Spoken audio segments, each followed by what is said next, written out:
Shalom para todos! Neste encontro traremos uma ideia que pode surpreender a várias pessoas. É uma ideia que foi revelada pelos sábios do Talmud, que de fato já está escrita ou aludida nas palavras dos profetas do Tanar. É sobre o tema dos estádios e teatros, casas de apresentações, locais onde multidões se juntam para shows, para espetáculos, para competições. E de passagem, tocaremos também em um outro tema que é muito interessante, que se trata de uma idolatria que até hoje em dia se encontra em Edom, na cultura de Edom. Primeiro vamos tratar do tema dos estádios e dos teatros. Que força é essa que a gente vê nas competições, nos estádios? A força que as pessoas tiram para fora, que força é essa? Para onde essa energia toda vai? O que acontecerá com esses estádios e teatros após a revelação final? O que acontecerá com essa força toda que foi derramada nesses locais? O Talmud, no Tratado de Megillah 6a, ele traz um versículo dos profetas, que eu vou explicar mais adiante, e fala o seguinte: Ve'ayah ke'aluf beYehudá. Está falando de Edom, que ele vai servir para ensinar a Torá em Israel. Está aludindo a Teatriot ve'Kirassiot, são locais onde multidões se juntam. Vamos ver exatamente que locais são esses. Que esses locais vão servir para ser locais de ensino de Torá em Israel. Vamos ver do que se trata. Vamos começar com o Midrash. O que fala o Midrash Kohelet sobre o Pasuk, o versículo Velesimcha mazu oseh, capítulo 2, versículo 2. O que vai te trazer essa alegria? É um versículo. Explica o Midrash. Lishok, Marti, é um local, Suhakim babatei kirkasiot, batei teatriot. Justo traz esses locais que está na Gemara. Esses locais que se chamam teatriot, kirkasiot, são locais onde eles se juntam para temas fúteis, para gargalhadas, palhaçadas, ou seja, temas sem um valor real, temas fúteis. O Mativos Tamid Chacham Likanesham. Para que um estudioso de Torá, o que ele vai fazer nesses locais? Porque ele vai entrar num local assim. Daqui a gente vê explicitamente, como explica o Ktav Sofer, que Shehem Batei Srok são locais de diversão, veolelut, futilidades, são locais de diversão fúteis.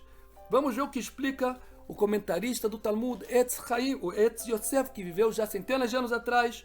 Ele vai explicar Teatriot, é um local que o público, já estou traduzindo, é um local que o público senta no alto para ver os eventos vazios, as palhaçadas, Moshav Letzim, todo local onde não tem valores, ensinamentos de valores. Já a ética dos pais chama de Moshav Letzim, é como se fosse um encontro de pessoas fúteis, que não sai nada de lá de valor. São locais onde não duas pessoas se encontram, onde um público senta no alto para ver eventos vazios. Moshav Letzim, que se faz embaixo. Evento tanto com pessoas, como com animais, como hoje em dia fala o comentarista centenas de anos atrás, como no dias dele já, que vemos nos coliseus. Estão falando dos coliseus. Os assentos eram construídos em degraus, fala o comentarista, em diferentes níveis, para não prejudicar a visão um dos outros. São as arquibancadas que a gente conhece. Kirkasiot são locais que se juntavam e também bebiam lá. Eles bebiam e se ocupavam de questões fúteis. O nome vem da origem grega, que se chamava o vinho de Karsi. Karsiot, local onde o pessoal bebe, se alegra e participa de eventos fúteis. Isso que está falando aqui é Mará. Ainda mais, vamos trazer uma outra explicação nos comentaristas mais próximos dos nossos dias, que ele fala, os romanos costumavam construir stadinim, que eles chamavam de stadinim, são os nossos estádios. Explicam construções redondas ou ovais, às vezes eram mais retas, dependendo da necessidade, com espaço amplo no centro, que está cercado por fileiras de assentos em degraus, um em cima do outro, para que todos possam ver. Lá eles faziam brigas de animais, ou de pessoas, ou pessoas com animais. Também usavam prisioneiros ou escravos para lutar contra animais, e assim divertir o público. Usavam também dos estádios para outros tipos de apresentações e entretenimentos fúteis. Usavam também para eventos de sacrifício de animais de idolatria ou para abate de seres humanos. A gente vai ver no versículo que também alude ao sangue que está no versículo. A gente vai já ler o versículo dentro que também traz o sangue que está aludindo também, o derramamento do sangue dos animais para a idolatria, como já fala os Rishonim há mais de 1000 anos atrás. E também das pessoas que eles abatiam nesses locais. Imagino que também se trata das brigas de pessoas com animais que derramavam sangue de seres humanos ou dos animais nessas brigas. Antes de entender melhor a questão, porque é justo nesses locais vão ensinar a Torá, vai faltar lugar depois da revelação, justo nesses locais onde investiram no vão e no vazio. Vamos ver que vão e vazio não é bem assim. É uma contradição.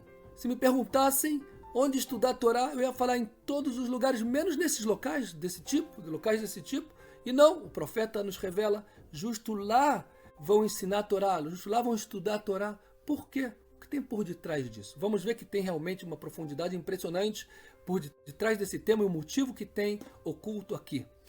Porém, antes de entrar nessa questão, é impressionante também que o profeta já nos revelou que isso vai acontecer. Parece uma contradição e nos nossos dias já tem uma... Por mais que ele está falando do futuro, depois da revelação, já temos hoje em dia um gostinho. Vemos já nos nossos dias eventos imensos que são feitos em estádios, que lotam estádios, tudo no entorno do estudo e no ensino da Torá, como encerramento do Talmud, como encerramento da Mishneh Brura, estudo de Halachá, ou fortificar o público para o estudo da Torá, com grandes sábios da Torá, os maiores sábios da Torá se encontram e vão lá nesses locais e fortificam o público já nos nossos dias. Como eu falei, é só um gostinho do que está falando o profeta. Já podemos ver, essa profecia já está encaminhando, já está se pairando no ar, já está se expressando também, inclusive um período que antecede a grande revelação que está muito próxima. Mas vamos então começar com a explicação do versículo que é usado como fonte do Talmud para essa questão e depois desenvolver o tema e ver o que tem por detrás disso tudo, desse cenário que a gente conhece. Vamos lá. O versículo está falando o seguinte, é uma explicação sobre Edom, a cidade de Tzor, está falando sobre que representa a força de Edom. O versículo fala, Ve'asiroti damav mipiv, eu removerei o sangue de sua boca, Ve'shekatzav mi ben shinav, e abominações de dentre os seus dentes. Assim começa o versículo dos profetas. Além, onde é a fonte, para que se vocês perguntarem, é no livro de Zechario 9:7, traduzido como Zacarias 9, versículo 7. Além do que Urash explica sobre esse versículo, que Urash fala o seguinte, que todo esse sangue que derramavam, aqui está aludindo os sangues para os serviços idólatras e as matanças que eles faziam, também do povo de Israel, tem outro significado. A gente viu já também que usavam desses estádios, como eu falei, para fazer sacrifícios idólatras e também para matanças de pessoas. E Urash explica desse versículo que além disso está falando que eu vou remover o sangue de sua boca e a abominação de seus dentes, além de estar aludindo aqui o sangue que derramavam para os serviços idólatras e das matanças, também está dizendo aqui, se referindo, que no futuro, após a revelação, Edom, quem segue a cultura de Edom, não beberá mais do sangue, é o sangue de sua boca, e não comerá mais da carne, a carne da idolatria que está dentre os seus dentes. Daqui a gente vê que vai ter no público da cultura de Edom uma idolatria que está se referindo o profeta como carne e sangue. É interessante que a gente vê até hoje em dia, na cultura de Edom, o tema do pecado de não comer da carne e do sangue para não se juntar à idolatria deles. Quem não come da carne, da idolatria, que é representada pelo pão, e do sangue da idolatria, que é representada pelo vinho ou suco de uva. É um pecado, porque assim ele não se junta à força da idolatria deles. E aqui já está aludindo o profeta. Eu vou retirar o sangue de sua boca, eles vão terminar, quando tiver a revelação, com esse costume, com essa ideia idólatra de comer, de beber do sangue através do vinho ou do suco de uva.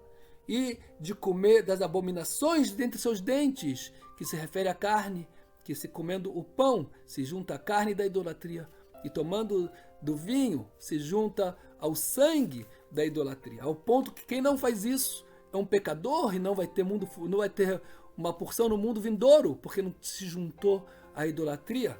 Essa história vai terminar com a revelação final. Isso está o profeta já aludindo aqui. Impressionante que a gente vê que realmente isso se infiltrou na cultura de Edom de maneira íntegra, praticamente onde se alastrou a cultura de Edom, essa ideia se encontra lá. E o profeta vem falar que essa ideia vai terminar com a revelação final. Sabemos que por detrás do físico tem o espiritual, tem a força espiritual. Quando a pessoa come e bebe nesse mundo físico, ela está também adquirindo, absorvendo da força espiritual do alimento. Quando conecta com a idolatria, Deus nos livre, ela também está absorvendo, se unindo em essência a essa idolatria. Os sábios já nos ensinam também, se está comendo numa refeição, é bom falar umas palavras de valor, de Torá, ou pensar um objetivo bom para essa comida, porque assim você não deixa que forças impuras se aproximem do alimento e assim você não vai absorver dessa influência. Para ver a força que tem uma influência espiritual, ainda mais quando direciona ela para questões idólatras, que a pessoa se junta com essas forças da idolatria que são repugnantes, como os sábios explicam. Eu falo desse tema realmente de forma bem profunda no livro Os Bruxos Estão Mortos. Porém, os sábios nos explicam, os profetas já revelaram que quando tiver a revelação, não vai ter mais essa idolatria, esse costume idólatra em Edom. Continua o versículo falando, Venishar Gamu Leloqueino, os remanescentes de Edom, também eles vão se voltar para Hashem unicamente, para o Deus único, para Hashem. Eles vão ser como os conversos, eles vão agir como os conversos, porém não vai ter mais conversos nessa época. Quem se converteu, então entrou no povo de Israel. Quem não se converteu, talvez quem está em processo de conversão, pode ser que tenha alguma deixa, eu não sei exatamente como vai ser. Porém, mesmo os remanescentes das pessoas que não queriam se converter, pessoas que eram idólatras, eles já não vão mais ter idólatras e vão todos eles se comportar como se comportam os conversos. Veia que Aluf ben Yehudá, e aí vem o que traz a Gemara, a continuação do versículo, que traz o Talmud. E será que Aluf pode ser chefe ou pode ser instrutor, que é de ensino, locais de ensino, como a gente viu, Ben Yehudá em Israel. Daqui a gente vê que Aluf é o significado de ensino, nessa alusão que a gente viu no Talmud. Ou seja, Edom servirá para o estudo. Locais de Edom, que são os teatros e os estádios de Edom, vão servir para que o povo de Israel ensine dentro deles Torá, como a gente trouxe antes. Vamos tratar agora da questão que eu levantei anteriormente. Porque nesses locais, justo nesses locais, vai ser necessário estudar Torá. Se não fosse necessário, não estudariam nesses locais. Então, por que seria necessário estudar nesses locais Torá? Essa pergunta já se encontra nos escritos dos sábios. Eu vou trazer aqui o Ktav Sofer, no final dos comentários dele sobre o livro de Vaikra. Realmente ele se espanta e pergunta de forma espantado: por que estudar Torá nesses locais? Não haverá locais públicos mais propícios? Por que justo lá? E assim ele vai responder. A resposta dele é complexa. E aqui a gente vai tocar em temas bem profundos e de questões espirituais que estão por detrás do nosso cenário físico. Vamos começar. Ele começa trazendo o Tratado de Avodah Zará, que já trouxemos isso em outras oportunidades. E lá, quando tiver a revelação final, está dizendo que vai chegar o representante de Edom e vai pedir o pago. Olha, construímos estradas, pontes, tudo isso para que o povo de Israel estude Torá. A gente já conhece a Gemara, e lá vai ser mostrado para eles que não foi essa a intenção deles, e não cabe a eles pago. Porém, o sábio traz aqui a explicação do Rashi sobre o Talmud. Ele acrescenta umas palavrinhas. Olha que fala o Rashi. Sheombru, Edom vai dizer que deixe as Israel Torá, para que eles estudassem Torá. A gente fez tudo isso para que eles estudassem Torá. Sheelahem Makom Lilmon, para que eles tenham local de estudo e local de fazer massal matano, fazer negociações para ter sustento.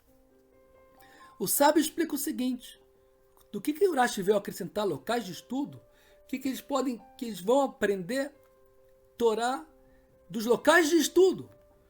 Aqui tem um argumento oculto, diz o sábio. Mesmo se não tiveram a intenção de forma explícita, isto é, eles não tiveram realmente a construção, não construíram o estudo para que estudassem Torá, porém, vai ter um benefício no entendimento da Torá a partir dos estádios e dos teatros que nós construímos. Ele conecta esse tema com o nosso tema. Interessante, está falando de outro tema lá. Mas ele fala que estão se referindo a locais de estudos, os estádios e os teatros, como está dizendo no Talmud, que a gente está tratando agora, de Megillah 6a. Então ele vai explicar o seguinte, como assim? Como vai aprender, ter entendimento melhor da Torá nesses locais?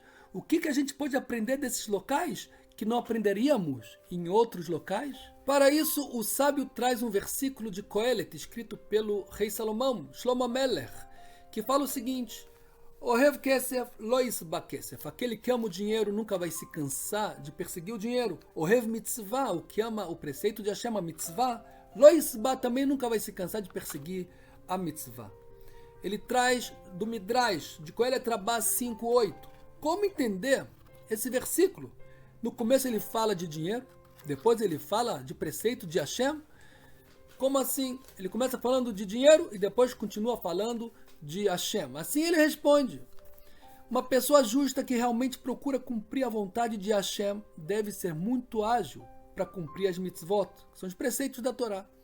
Ele deve aprender daqueles que são pervertidos, dos perversos, ver e refletir quantos gastos eles têm, quantos investimentos eles fazem, como eles correm. Para quê? Para quê?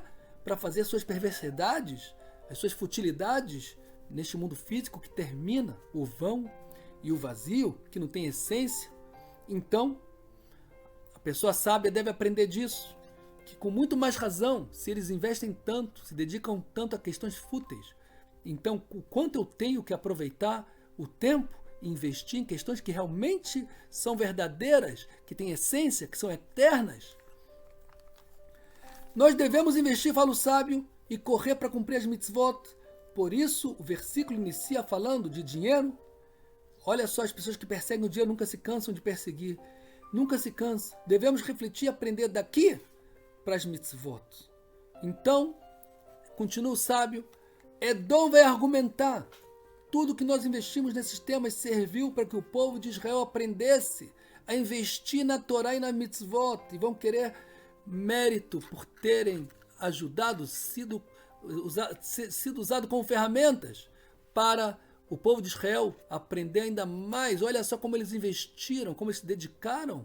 Olha só todas as competições, as forças, os gritos, as comemorações. Pessoas de 60, 70 anos, doutorado, pulando que nem criança quando ganha um presentinho, um pirulito. E ela bota a vida dela, a emoção dela, toda a vida dela em questões como essas. Também pessoas se empolgam em tudo que é competições, em estádios, shows, apresentações. Colocam toda a emoção e a vida para o quê? Para questões fúteis, sem essência, o vão e o vazio. Vamos ver que não é só um aprendizado superficial. Isso tem uma força. Isso gera uma força do vão e vazio, gera uma força, a gente vai ver isso também na continuação. Tem uma força lá, é necessário estar no local, a gente vai ver por quê. Mas, porém, a primeiro nível, se eles se dedicaram tanto para isso, botaram tanta emoção, gritos, tanta força foi aqui investida, financeiramente também falando, então, com muito mais razão, a gente tem que agora nos entregar e investir ainda mais, porque são questões verdadeiras e eternas. E a gente vai aprender deles como investir ainda mais e mais força. Olha, um grito de gol. Como a gente tem que estar contente de estar entendendo uma passagem da Guemará do Talmud, tinha que estar comemorando, pelo menos como esse gol. Então a gente vai ver isso na prática. E vai aprender, fala o sábio, da influência desses locais. A gente vai ver aqui, olha, por isso será ensinado o Torá justo nesses locais. De passagens também não tiveram essa intenção. Vai ser revelado para eles na resposta do Talmud que também essa intenção eles não tiveram e por isso eles não se conectaram com o tema e não cabe a eles pago por isso. Mas, por isso será ensinado, fala o sábio, Torá justo nesses locais, porque toda a força que puseram lá, que eles, como eu falei, gritaram, cantaram, torceram, tudo isso quanto mais foi forte esse tema, mais servirá de estímulo. Toda a força, de alguma maneira, vai voltar, vai ser direcionada, vai ser resgatada, vai ser consertada e direcionada pelo estudo da Torá que vai ter nesses locais. A gente também fala quando termina o estudo, Ani Maskim, Vermaskim, Ani Maskim, Ledvei Torah, Maskim, Leverim, Betelim. Eu acordo cedo para estudar a Torá, eles acordam cedo para se dedicar às questões que não fúteis. Mesmo muitas pessoas que trabalham com objetivos fúteis. Não estou falando de pessoas que trabalham para sustentar a casa delas e fazerem mitzvot. Isso é mitzvah também. Isso também se junta no lado dos preceitos da Torá. Se junta a Hashem. Estou falando de pessoas que todo o objetivo delas também com o trabalho é só para os prazeres e só para, assim, seguir a vida sem nenhum objetivo. Então, tudo isso, a pessoa que estuda, depois que estuda a Torá, fala, eu também me dedico. Eles se dedicam, eu me dedico para a Torá. Eles se dedicam para questões fúteis. A gente vê que toda essa dedicação tem um valor, isso vai ser direcionado para um lado ou para o outro. O Zohar já nos revela, isso vai ser uma chave também de entendimento para esse tema, que não existe nada em vão.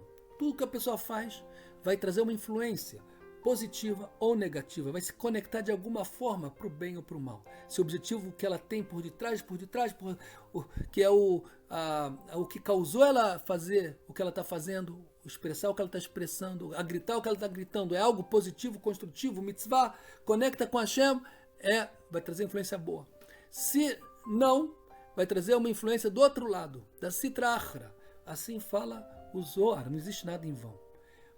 Como toda essa energia, todos esses gritos, todos esses cânticos nas casas de show, o objetivo da grande maioria das pessoas que estavam lá presentes eram para o vão e para o vazio.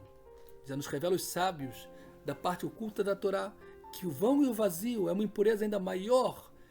De uma das cabeças do mundo da impureza é o vão e o vazio. Por isso ele explica que inclusive pessoas que servem idolatria, muitas vezes eles têm Yetzer Hará de não servir, porque eles querem não fazer nada. O Yetzer Hará de não fazer nada, de deixar o tempo passar com o vão e o vazio, é ainda mais forte que o Yetzer Hará da idolatria. Fala o sábio, e dá força para essa influência desse Trachra que se expressa com o vão e o vazio. Esses gritos e a torcida, comemorações e cânticos, todo esse investimento que foi dedicado, existe ainda a influência dele no ar. Como fala também na parte da Torá, na parte oculta, nada se perde, tudo continua. E a pessoa agora vai ter uma conexão com o que ela criou, com o que ela fez, quando chegar a se deparar com a realidade espiritual. E essa força que existe ainda nesses locais, paira nesses locais, elas vão ser usadas, direcionadas, captadas, consertadas, e vão ser resgatadas. Por isso tem que ser justo nesses locais. O estudo da Torá tem que ter nesses locais, estudo da Torá para pegar dessa força, dessa energia toda, que se encontra ainda no mundo espiritual, e conectar e usar dela para o conserto e trazer para o mundo a luz de Hashem. Ao invés da escuridão que elas fazem, elas vão ser direcionadas e vão ser usadas para trazer a luz, em vez de ocultar a luz de Hashem. Esse é o conserto. Tudo que um perverso faz, toda ação pervertida, ela gera um ocultamento da luz de Hashem. Quando se tira essa energia, essa influência, então você abre o caminho para a luz outra vez brilhar para o mundo, a luz de Hashem. Assim a luz de Hashem vai aumentando e aumentando após a revelação, e todos aqueles que se conectam à luz vão entrar em harmonia com essa luz. Todos aqueles que eram parte da casca, da barreira que ocultava a luz de Hashem, então eles vão ser anulados, e o conserto vai direcionar somente a luz para aqueles que se conectaram à luz. Esse era o argumento do Edom, de quem servia a cultura de Edom, que eles falavam, fizemos isso para a Torá, e eles criam uma conexão com essa luz da Torá, mesmo se for indiretamente, que a gente fez teatros e fez estádios, que de lá eles podiam aprender, olha a força que a gente deixou aqui para vocês usarem delas para trazer consertos para o mundo, para trazer uma melhoria no estudo da Torá de vocês. E se eles tivessem também uma intenção dessa, também serviria para eles se conectarem de alguma maneira indireta com essa luz, mas não, também essa intenção eles não tiveram. Pelo contrário, O profeta fala que então eles vão deixar de comer da carne e do vinho, da carne e que é do sangue e do vinho, né? Da carne que é o pão e do vinho que é o sangue. Aí eles vão se desconectar desse canal de impureza. Só que depois da revelação é tarde demais. Tem que se desconectar hoje em dia. Também estou falando essa ideia é para todo ser humano, também para os judeus, também para os Bnei Noach, para todo mundo, porque se conectar com Hashem é bom para todo mundo. Quem não se conecta com Hashem é ruim para todo mundo. Temos que saber tudo que nós nos dedicamos para questões vãs e vazias. Isso não é bom. Temos que nos desconectar dessas questões e nos conectar com questões de essência verdadeira e eterna. Vamos ver na continuação ainda um pouco mais de profundidade. Para esse fim, vamos trazer as palavras do sábio conhecido como Ben Ishai, nos comentários dele Ben Yoadá, sobre o Talmud. A intenção não é física, e sim de essência espiritual, da força desses locais. Ele traz isso também em relação a outra questão de lá. Ele começa de fato no Tratado de Megillah 29a, que está falando Atidim Batei Knesiot, Batei Midrashot Bebavel, Shekiveu Beret Israel. No futuro, as sinagogas e as casas de estudo de Torá que estão na Babilônia, elas vão ser fixadas na terra de Israel. Explica ele ao Rabá que não é só da Babilônia, de todos os lugares do mundo, o local onde estudaram Torá e rezaram para Hashem, isso vai ser levado para Israel. O Ben Yoadá explica, não é que vai ser levado as pedras, o piso, vai ser levado a força que foi deixado lá. Essa força vai se conectar quando tiver revelação e a terra de Israel, expressar a aura dela. Vai ter uma força que vai ser espiritual, que vai se expressar de cada local do mundo. E essa força que tem nas casas de estudos de Torá e nas casas de rezas, que são as sinagogas, gerou uma força espiritual que vai ser propício, é o mesmo tipo de força. Elas vão se entrar em harmonia no mundo espiritual. A distância é dada, a proximidade é dada pela semelhança, uma vez que ambos conectam com Hashem. Então vão ser levadas, o sábio é como uma aura, é como sobre cada matéria tem uma aura, tem uma expressão energética e sobre ela espiritual que conecta a pessoa com a espiritualidade, o local com a espiritualidade, a força com a espiritualidade. Essa força vai ser levada para a terra de Israel, do estudo da Torá, e a força das rezas que se conecta com Hashem. Da mesma forma, também aqui de passagem, uma outra explicação ele traz em relação ao que está dizendo, que no Midrash, quando Yaakov teve aquele sonho profético que traz a Torá, a terra onde ele colocou a cabeça dela, toda a terra de Israel se dobrou e se encontrou baixo a cabeça dele. Quem entende isso de maneira física, como pode ser onde ficaram as casas, os animais, as pessoas, quem entende isso de maneira física está equivocado. Tem que entender isso, que tem essa força energética, essa força espiritual da terra de Israel, foi e se concentrou baixo da cabeça dele. É isso que dá realmente vida para o local, é isso que traz influência para o local. Então é como se toda a terra de Israel tivesse se dobrado baixo da cabeça dele. Da mesma maneira, em relação às sinagogas e casas de estudos, Yeshivot, que estudam Torá no mundo inteiro, vão ir para Israel. Essa força que criou, essa aura que criou, ela vai ser levada e se juntar com a força que vai ter da expressão de Hashem na terra de Israel, porque eles são irmãos, eles são do mesmo tipo de força. E aqui ele fala em relação aos estádios e a força que foi deixada nesses locais. Se trata de uma força espiritual do vão e do vazio. Está dizendo no Likutei Moará, eu vou trazer aqui para vocês o que fala o Rabi Nachman, na parte 2, 76, ele fala que Israel, eles vão elevar todos os lugares caídos.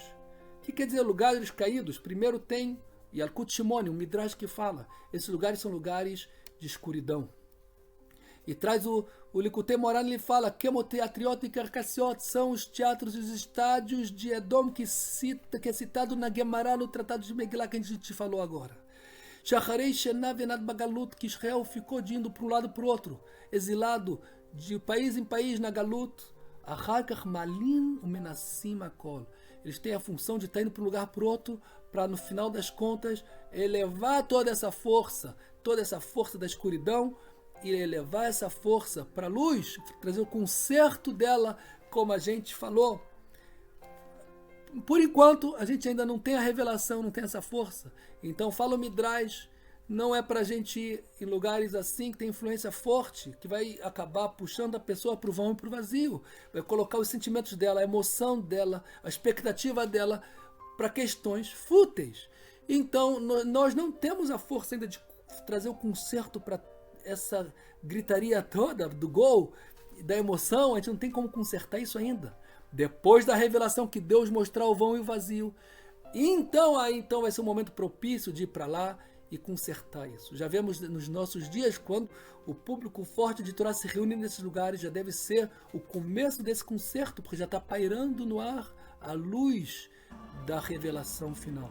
Então já começa desde então uma parte desse concerto ser expressado, e a gente vê em vários locais do mundo inteiro, onde público de estudiosos de Torá se encontram por questões de fortificar o estudo da Torá, de crescer, estudar, escutar as palavras dos sábios nesses locais.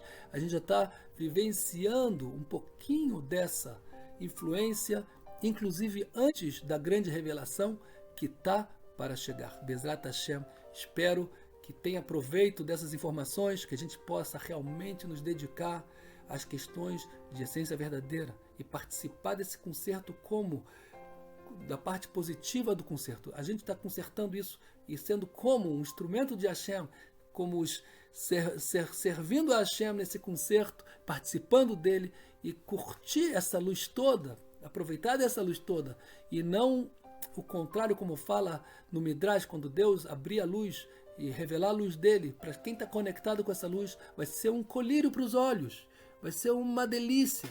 Porém, para aqueles que estão na escuridão, eles de repente estão na escuridão, abre o olho para essa luz, vai queimar os olhos dele. Eles vão simplesmente fazer parte da casca, da clipá, do que vai embora, do que não vai ter existência eterna. Serviu como objeto de revelar a luz de Hashem indiretamente e não vai aproveitar disso. É uma pena.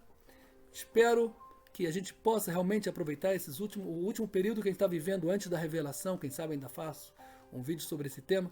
E se Deus quiser, aproveitar do nosso tempo e da nossa força que a gente ainda tem para trazer a revelação da luz de Hashem para o mundo e depois participar de maneira mais íntegra quando tiver a revelação por parte dele também. Tudo de bom e até a próxima.